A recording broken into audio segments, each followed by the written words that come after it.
Okay, good morning, everybody.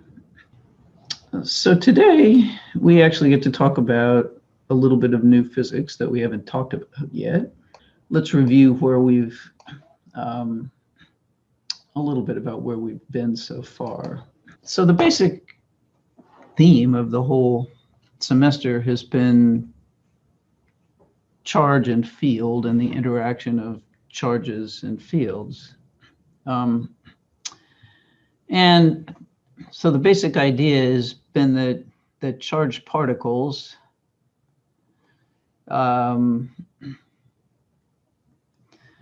create fields or have fields associated with them. We like to think of them as creating the fields, but the fields just kind of come along with the charges, really. And the fields that they create affect other charges, so affect other charges. And we saw this with charged particles making electric fields that affected other charged particles.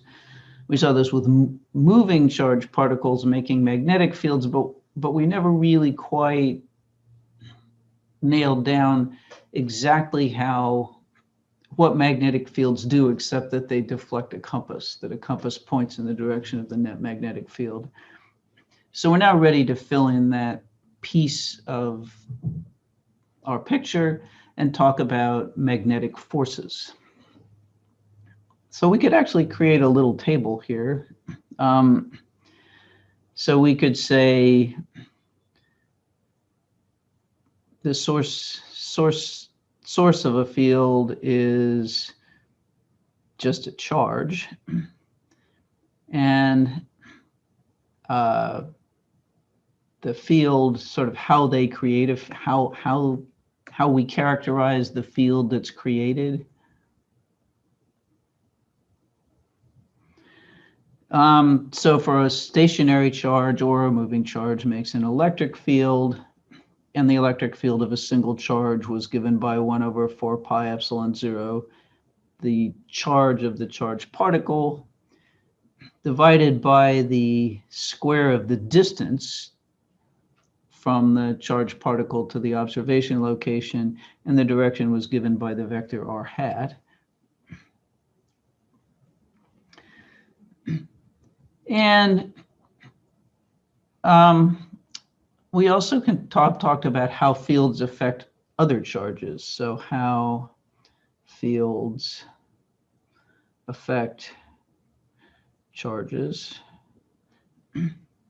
So we have the force on a charged particle is given by the charge of that particle, which can of course be positive or negative, times the electric field made by the surroundings. Now we also saw way back in chapter 17 that a moving charge, so this is a charge, this is a moving charge. In addition to the electric field, it also makes a magnetic field. And the equation for that was the Biot-Savart law, which was mu0/4 pi, the charge of the moving charge, times the cross product of the velocity of the charge and r hat, the vector from the source to the observation location, divided by r squared. And in both of these cases, we should add plus superposition, because if there's more than one charge making a field, then we just add those vectorially, and sometimes we can use calculus to give us an answer for particular locations, and sometimes we can't. So we'll put plus superposition.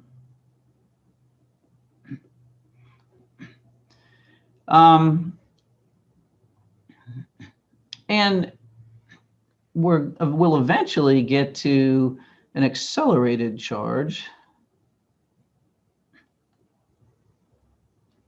So charge whose velocity is changing, and we'll find out what they do.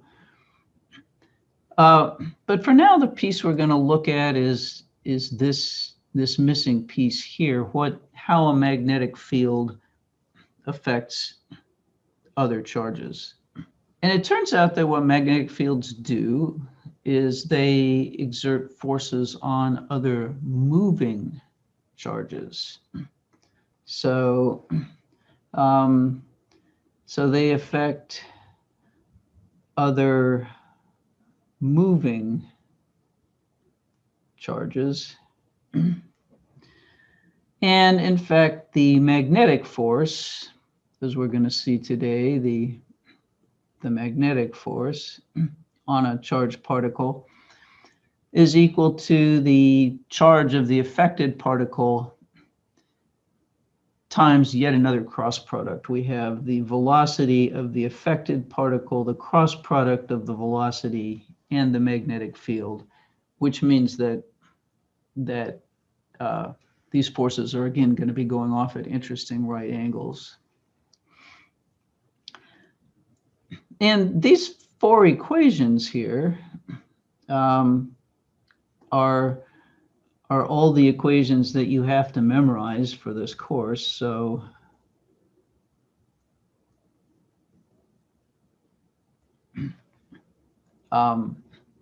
because they capture the essence of the process of fields being associated with charged particles and those fields affecting other charged particles. And the rest of it is just deduced from that, basically. And we're going to come back to this later and fill in this bottom thing about accelerated charges. So basically, our magnetic force here, so let's rewrite this as magnetic force. Magnetic force is charge of the affected charge, velocity of the affected charge. So this is the magnetic field made by the surroundings.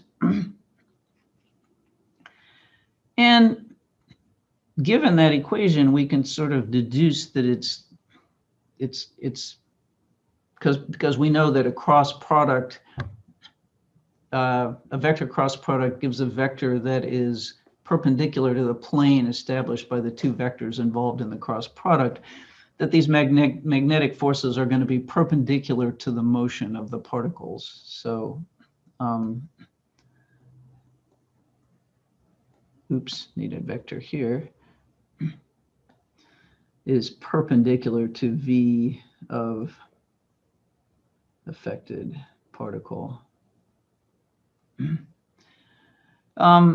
So if we have say a positive charge moving along to the right, and we have a magnetic field, and we'll postulate a uniform magnetic field here. One way of making a uniform magnetic field is to take a very, very, very long coil called a solenoid, and I think we looked at a Python calculation of that, which showed that the magnetic field was really uniform inside. So we have a uniform magnetic field here, let's say in this region into the page. So in a positive charge, so V cross B is going to give us a force that's perpendicular to the motion.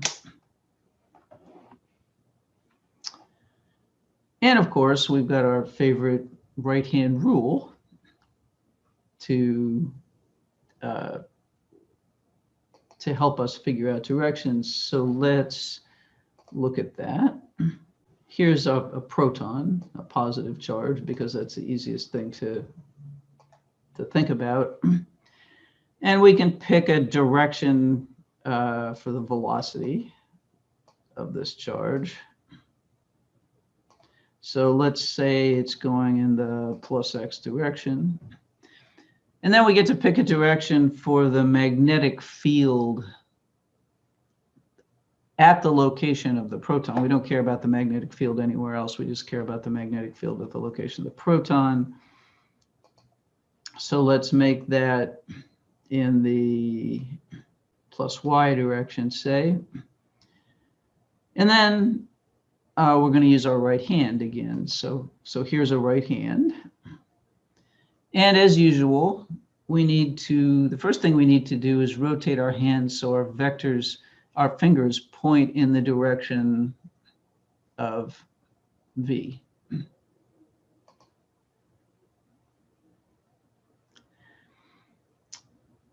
And now we need to, we're going to want to fold our fingers toward B, and we can't do that now until we rotate our wrists. So we have to rotate the wrists so we can fold our fingers toward the magnetic field, again at the location of the proton. And now we can fold our fingers toward B, and our thumb sticks out in the direction of the force on the moving proton.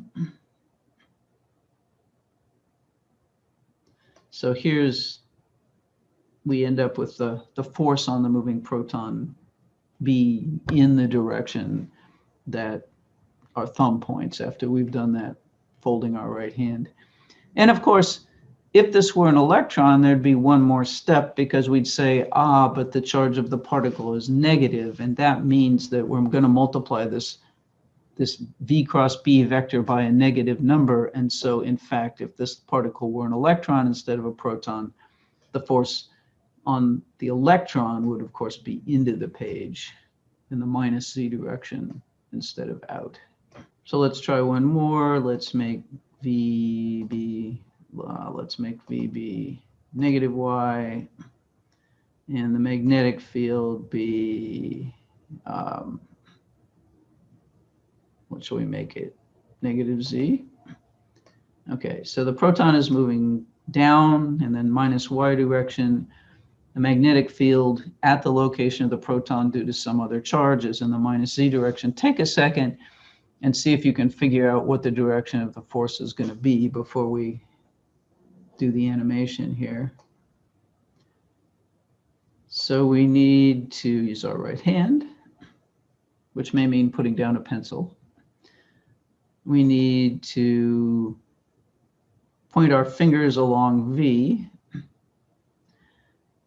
Now we need to rotate our wrists so that we can fold our fingers toward the magnetic field, which is the cyan arrow. In this case, our wrist happens to be aligned correctly so that our rotation is a 0-degree rotation, but we still have to think about that step. Then we fold our fingers toward the magnetic field. Our thumb sticks out in the direction of the force on the proton. And so the force on the proton is in the plus X direction. Now in this program, all the angles are right angles. Of course, that's not always the case in these scenarios. The angle needn't be a right angle, but we still need to be able to fold our fingers toward the direction of the magnetic field. So let's see if we can answer a question here. So the answers are plus X minus X plus Y minus Y plus C minus C, etc. So we have an electron traveling in the negative Y direction, magnetic field in the negative Z direction. Actually, we just did that. So let's make it the negative. Let's make it the negative X direction.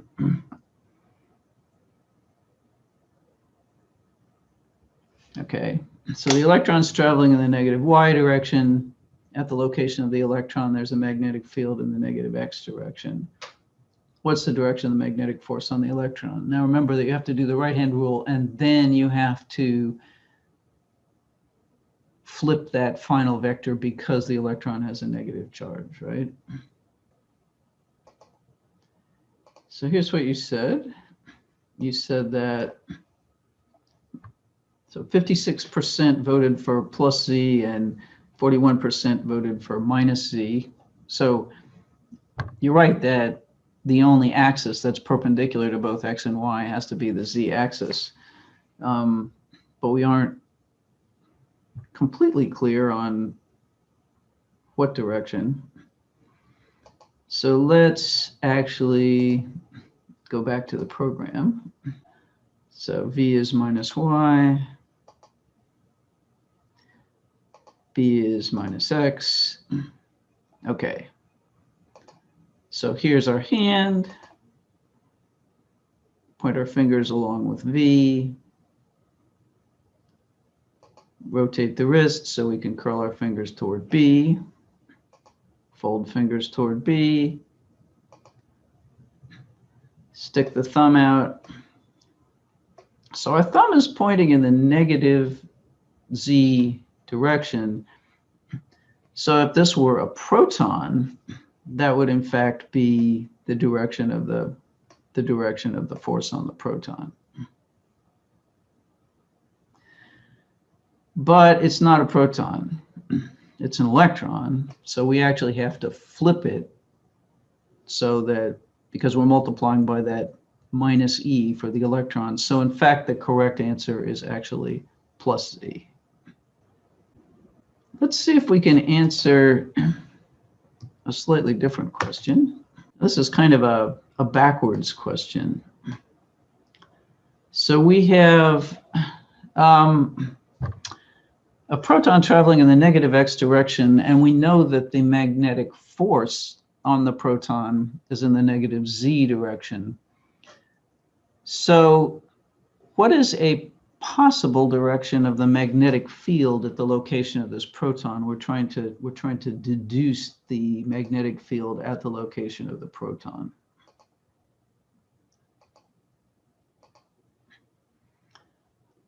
So this time a significant majority voting for plus Y, which is correct. So let's see why.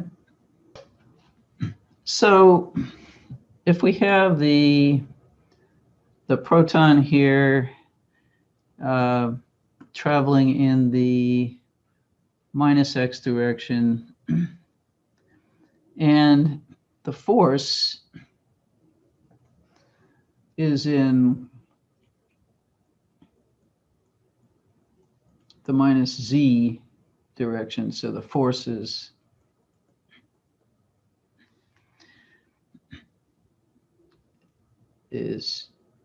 in. Then what has to happen? We have to point our fingers along the direction of the velocity, and then we're now constrained to end up with our thumb pointing in the minus Z direction. So we need to do whatever we need to do to get our thumb pointing in the minus Z direction. So that means rotate our wrist so our thumb points in the minus Z direction, and that would mean that our fingers would fold up in the plus Y direction. So in fact, it is the case, and this is a proton, so the magnetic field could be like that. Now think about why I said, though, a possible direction and not the direction. Well, what if the magnetic field was actually like that? Would that work? It actually would, because if we put our fingers in, use our right hand, put our fingers in the direction of minus X, we're still folding our fingers the same direction, we're just not folding them as far. And so we'd still get a force in the minus Z direction. Or even if the magnetic field was like that, and we had to fold our fingers a long ways, almost all the way over, we would still get a force in the minus z direction. So all we know is that this thing must have a non-zero plus y component. But we can't give a unique answer. So here's a proton moving in the plus y direction, and it experiences a magnetic force in the negative x direction. And over here we've got a wire. This is a wire carrying a current, which is obviously either going in the plus y direction or the minus y direction. So our coordinate system is the usual x, y, z thing. So what is the direction of the conventional current? So remember, it's just easier to think about conventional current because you don't have to flip anything. So think about imaginary positive charges moving. So what's the direction of the conventional current in this wire?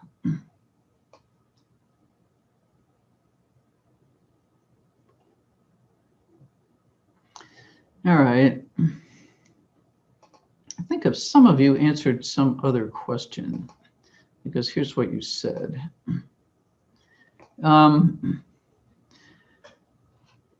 So here's the wire going in the y direction. There are only two possibilities for conventional current in this wire, right? I mean, either we've got conventional current is either going up or it's going down. So it either has to be the plus y or the minus y direction. Conventional current can't flow perpendicular to the wire.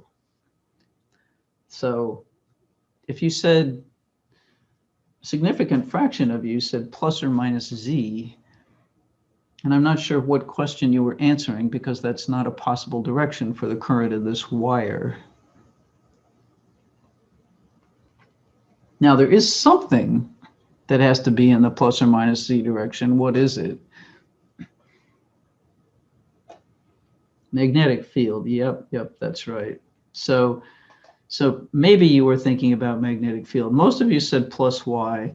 And this is one of these trial and error things where we just have to try both ways. But it's two steps, right? So the first thing is, if conventional current goes in that direction, our observation location is over here. Here's where our proton is.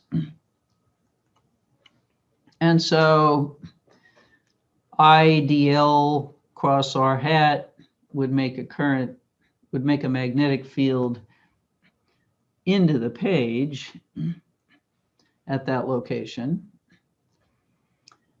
And now we have the velocity of the proton in the plus y direction. So we have our fingers going plus y. We fold our fingers toward the minus z direction, and our thumb indeed does stick out in the appropriate direction. So we would get a magnetic force that way. So notice the first step was to find the direction of the magnetic field made by the current. Then the second step is to get the magnetic force. For completeness, let's just see what would happen if current went the other way. So we'd have conventional current down. We'd have a vector r to our observation location here where the proton is. So dl cross r is in the plus z direction. So we'd get a magnetic field in the plus z direction. And that would mean, therefore, that V cross B would actually be to the right in the plus x direction. So we'd get force in the plus x direction, and that's not the right answer. That's not what we've got. So we can rule out that scenario. So if what you were answering is the direction of the magnetic field, okay, but actually that wasn't the question. And of course, the way we can evaluate this this magnetic force. So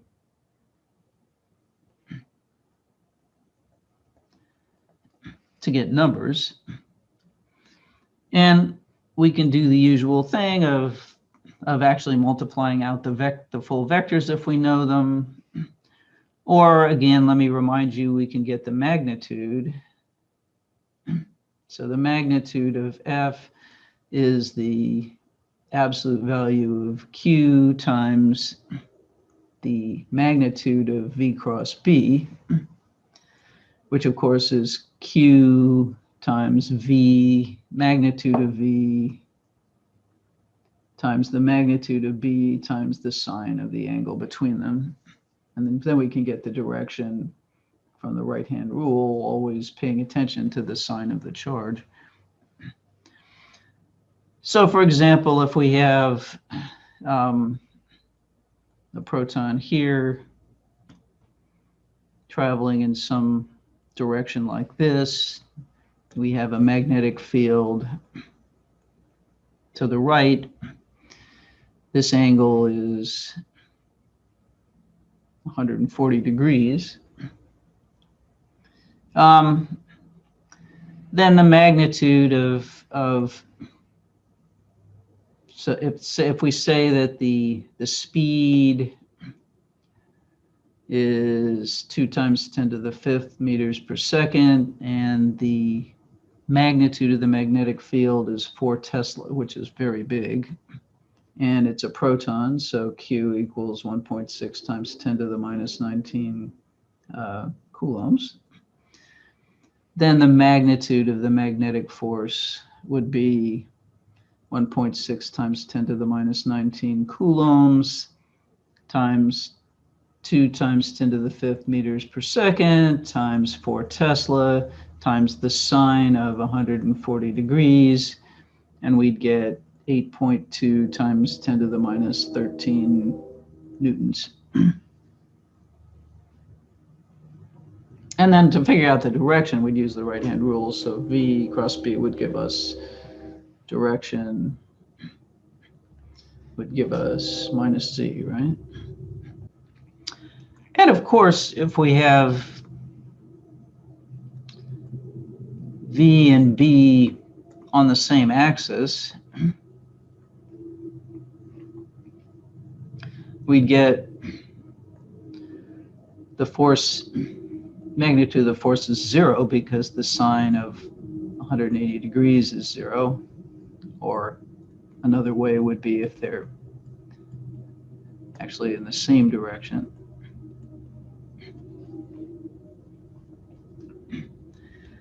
Okay, so an interesting thing to think about is what the path of a charged particle would be in a uniform magnetic field.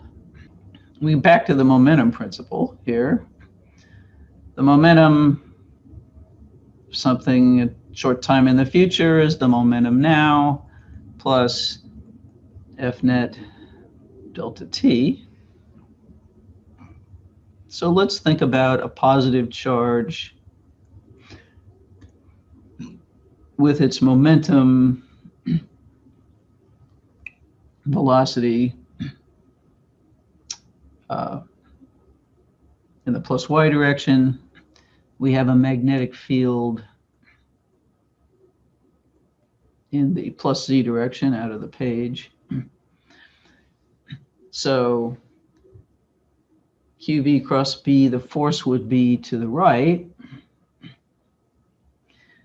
And so that gives us an F net delta T here. So this was, let's make this a little clearer. This is momentum. This is delta P. And so now we've got a new momentum.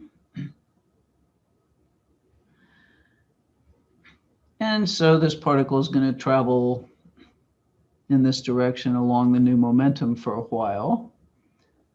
And now it gets to here, and its momentum is this way. The magnetic field is still out of the page. So we have V cross B actually gives us a force that way. And so we're going to have this delta P, F net delta T, that way. So we've got a new momentum this way. And can you see what's going to happen? It's actually just going to keep curving as long as it's actually in the magnetic field. So let's see what that might look like. So what we've got here is positive charge. And it's going to, and here's a region of uniform magnetic field. Okay, and the proton is outside that region, but it's going to move toward it. Think about what you're going to see when it gets to the region of non-zero magnetic field, okay? So here it goes. And now it entered that region, and while it was in that region, it curved. And then it left the region and went straight again. What would happen if it was an electron?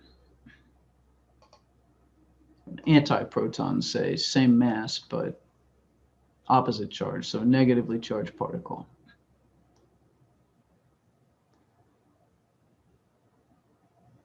Well, let's see.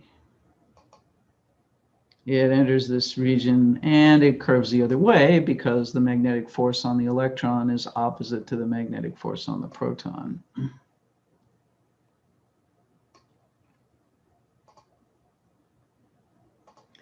What's going to happen if we consider a proton that's already inside the field, but is moving?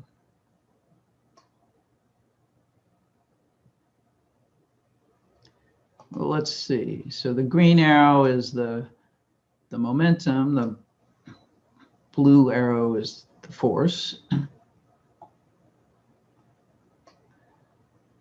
And what we see is this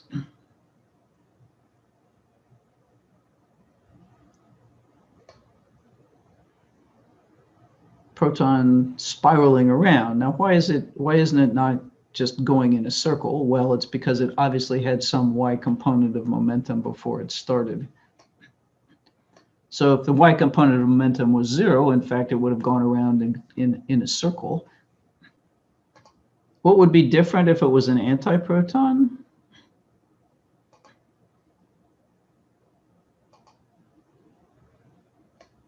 It spirals the other way because it has a negative charge, and so the force is in the opposite direction. And so it orbits around.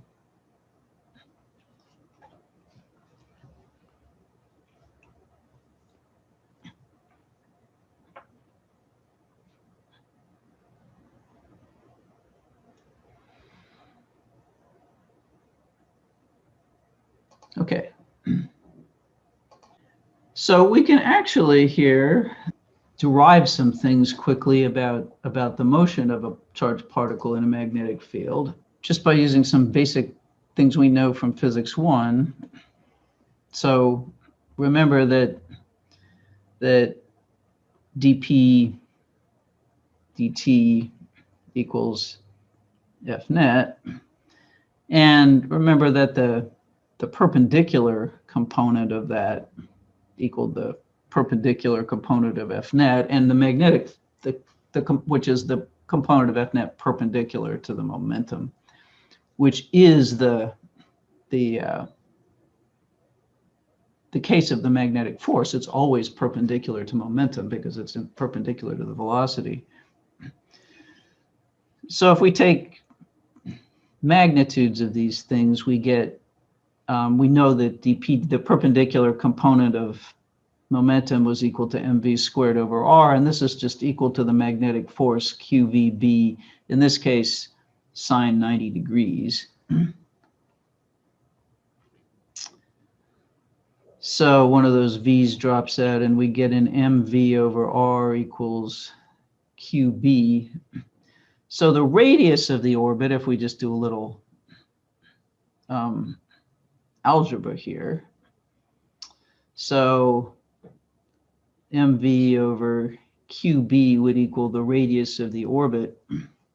And notice a couple things, that the radius of the orbit depends on the mass to the ratio of the mass of the particle to the charge of the particle. And that actually turns out to be something that's important in mass spectrometers, which are we'll talk about a little bit, but they're spectrometers often used in chemistry to figure out what compounds are by ionizing them and then sending their ionized fragments into a magnetic field and just watching the radius of the orbit, basically.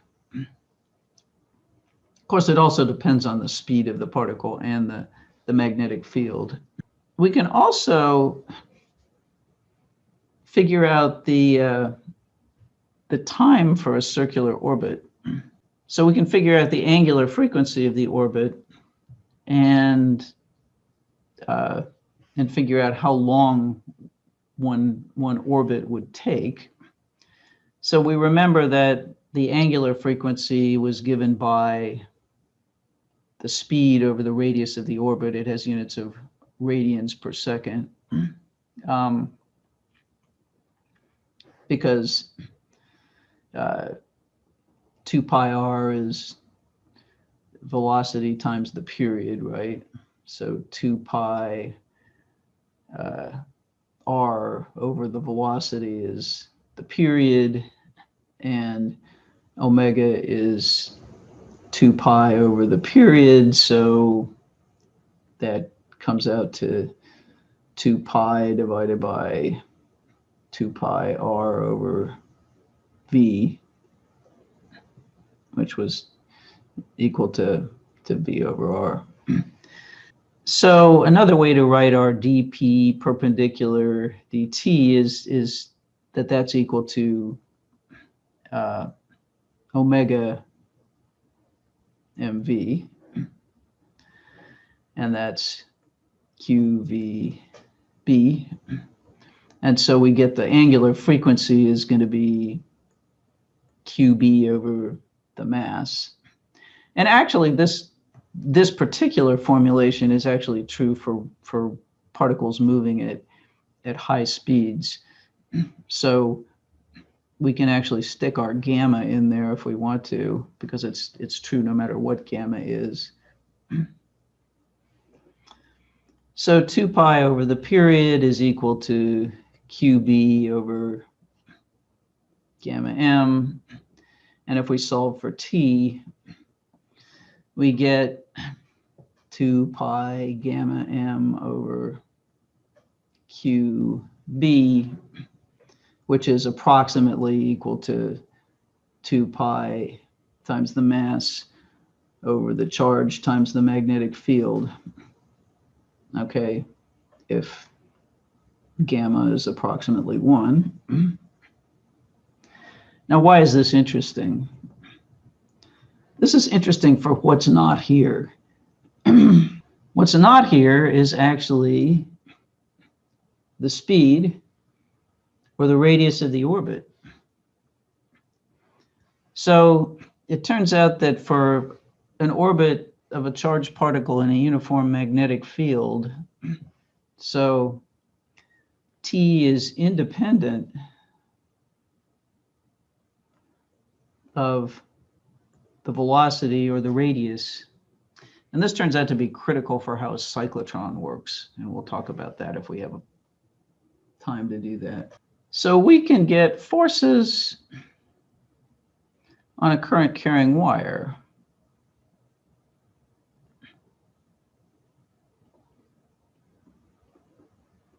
Since there are moving charges in the wire, there should be a magnetic force on the current carrying wire. And so we can derive that just by figuring out how many charges there are on the wire. This is getting to be a very familiar argument.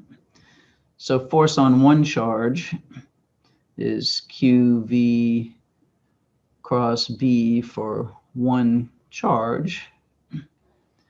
So if we have our segment of wire of length delta L and cross-sectional area A. The number of charges is just equal to the density of mobile charges times the volume of that cylinder. So that's going to be NA delta L, because the volume of the cylinder is the length times the cross-sectional area. And so the force on this we'll call it delta F, the force on this current carrying wire with, let's say, conventional current going that way, is going to be the number of charges, so NA delta L times QV cross B.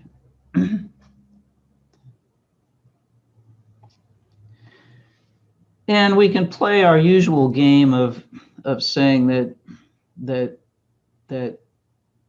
delta L times V is going to be equal to delta L times the speed. We just move the direction, that unit vector giving the direction V hat, from the V to the delta L. So now we have delta L as a vector here. And so we have, we can rearrange this into N A V to Q N A V times delta L cross B. And this, of course, is our old friend, the conventional current. So the force on this little piece of the wire is given by the conventional current times the cross product of delta L, which is in the unit vector in the direction of the conventional current, cross B. So this is, well, it's a length. It's not a unit vector, but it's delta L times V hat for the conventional current. So we've got this. This is force on a short length of wire, subject to a uniform magnetic field. We have a conventional current in the plus X direction. We have the magnetic field, uniform magnetic field, in the minus Z direction, so into the page.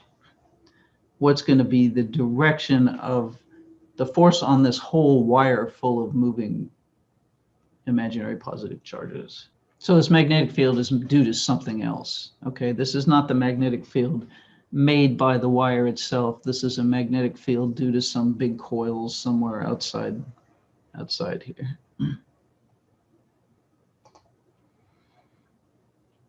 Okay, mostly you say plus Y. So let's check that.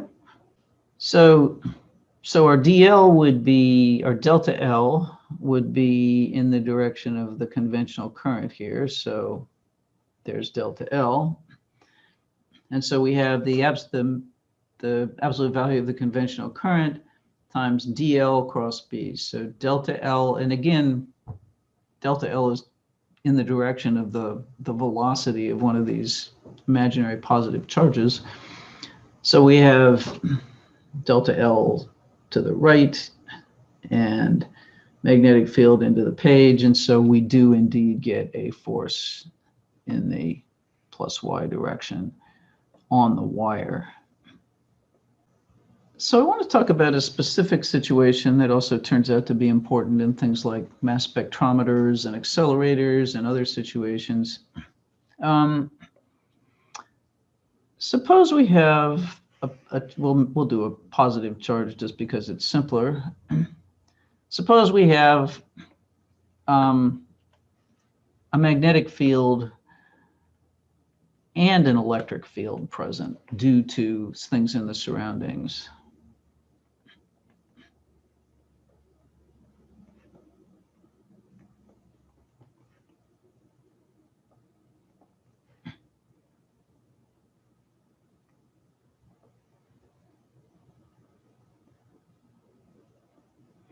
So what could happen? Well, we're going to have a magnetic force on the, so we have the electric force is QE, and we have the magnetic force, which is QV cross B. And those forces will add up to whatever they add up to. Could we make them add up to 0? So could we actually make them cancel out?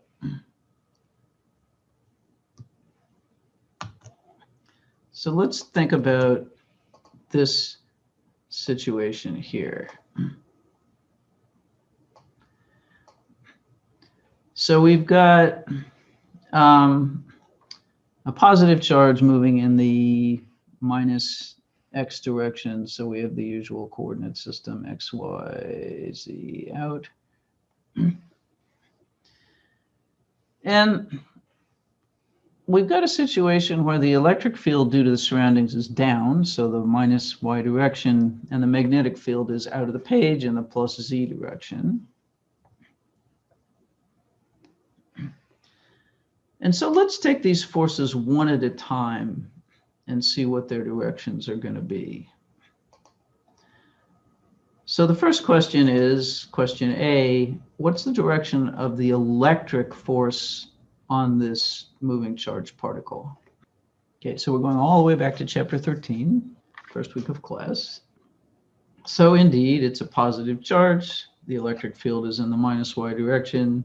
So the electric force is indeed in the minus y direction on the diagram. So we've got F electric. Okay, now let's answer the other question, which is what's the direction of the magnetic force on this same moving positive charge due to this particular magnetic field?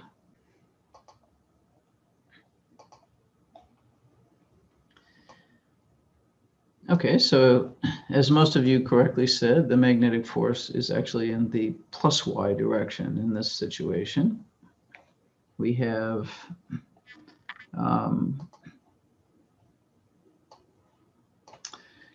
so we point our fingers in the direction of V. We have to rotate our wrists so we can fold our fingers in the plus Z direction, and our thumb sticks up in the plus Y direction. So the magnetic force is actually up for this particular combination of electric and magnetic fields. So since these forces are in opposite directions, we might wonder, could F net actually equal 0 here? Well, if F net equals 0, then we'd have the electric force and the magnetic force would have to be equal in magnitude. So we'd have the electric force would have to equal the magnitude of the magnetic force. So we'd have QE would have to equal to QVB sine of 90 degrees. And so E would have to equal V times B.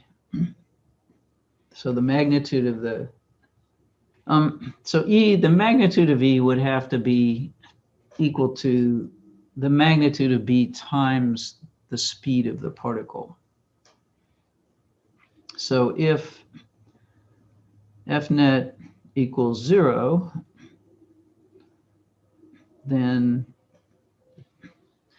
and this is called a crossed electric and magnetic field situation, because they're at right angles to each other, and the result is that you can arrange it so that the net force on a particle moving through this region is actually 0. And so, in fact, the particle would just, since the net force is 0, it would just travel in a straight line, right?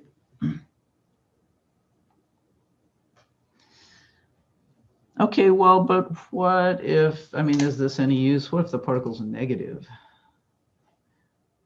So let's work this out with the same field directions, but for a negative charge.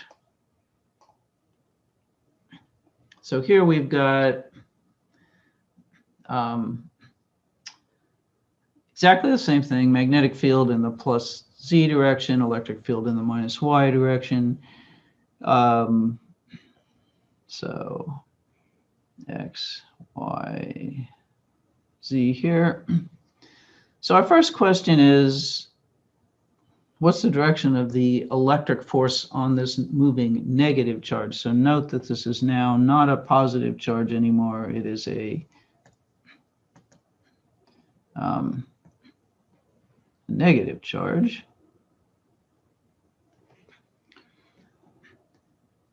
So what's the direction of the electric force on this negative charge? Electric. All right. So you correctly say that the electric force on a negative charge is opposite to the electric field. So in fact, in this case, the electric force would actually be up. Whereas before, the electric force was down, right? For a positive charge, the electric force was up. So for a negative charge, the electric force is down. Okay. So now, though, let's take the next step and figure out what the direction of the magnetic force on the moving charge, negative charge, is. Okay. So what's the direction of the magnetic force on this moving negative charge here?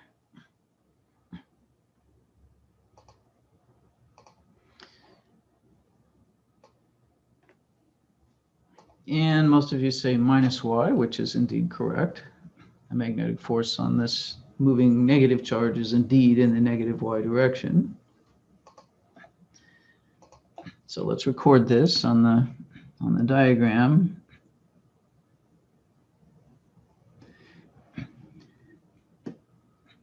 And so now we find that, interestingly, in both cases, let me just shrink this so we can see both cases at once.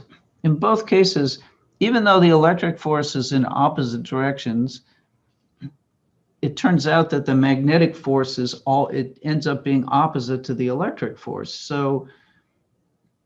So it is again possible for the net force to be 0.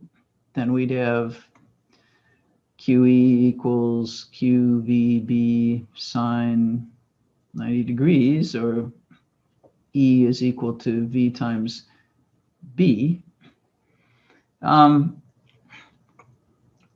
notice that the charge disappears from this equation because it occurs on both sides. So what this thing is actually called, this crossed E and B fields,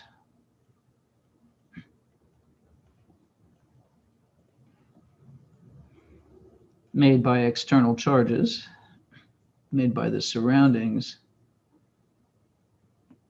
is called a velocity selector.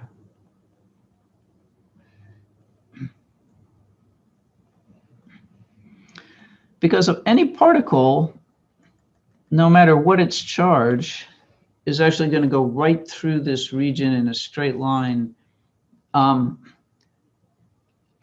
if its velocity is right. So we're selecting, things that have the wrong velocity are going to, one of those forces will be higher. So if the velocity, if V isn't equal to E over B, then we'd see something actually would create, let's say, it depends on which is a bigger force, but let's say the electric force is bigger, so then it would actually do that if V is not equal to E over B. But if V is equal to E over B, it's going to go straight through, and it isn't going to matter what its charge is. So this is a situation where you can actually,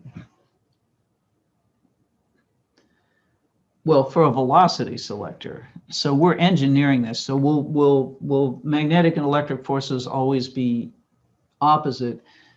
Only in the particular case that we're engineering. So if we had the electric and magnetic fields in different configuration, then the forces could be completely different. So let's think for a second. If we have, suppose we've got our positive charge going this way, we have our electric field going down, so that we're going to have an electric force down. Could we get a magnetic force down? Sure. Let's see what the magnetic field would have to be to produce a magnetic force that's down. So we'd have to have our fingers in the direction of V, our thumb pointing down. So the magnetic field would actually have to be, in this case, let's see, V cross B, is that V cross? Suppose the magnetic field was into the page, so V cross B would be down, and we'd get a magnetic force down too. So this is something that we've, and if the magnetic field was in some other direction, you know, suppose the magnetic field is some other direction, we get some other force. So we're actually very carefully engineering this. So that was a really good question. So we arrange E and B so that F electric plus F magnetic is 0. So the question is this something could happen to charges in a wire, is something you only see with lone particles? Well, the situation in a wire is a little more complicated, of course, because we've got an electric field pointing along the wire that's propelling these charges. So here's our imaginary positive charge moving that way, and we know we have this electric field inside the wire. However, presumably, we could, from the outside, get some big plates here. So let's make some big charged plates here that make an electric field, say, down. And then we could apply, and so that would actually exert, you know, it would polarize the wire, basically. It's not going to exert a force on the wire because the wire is actually neutral, but it will polarize the wire. However, there could be a magnetic force on the wire. So if we had a magnetic field out of the page, then V cross B could be up, and so we'd get a magnetic force up. So no, we can't actually pull that off with current in a wire. This is really a thing for individual particles.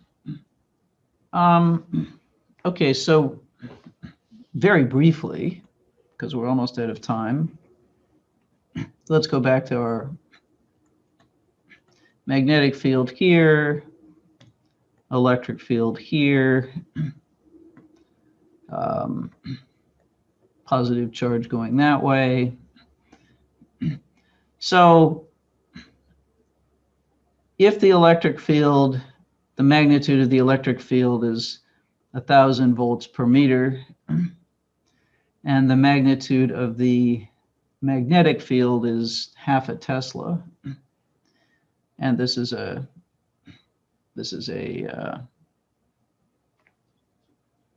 and some ion that had a charge of negative 3.2 times 10 to the minus 19 coulombs.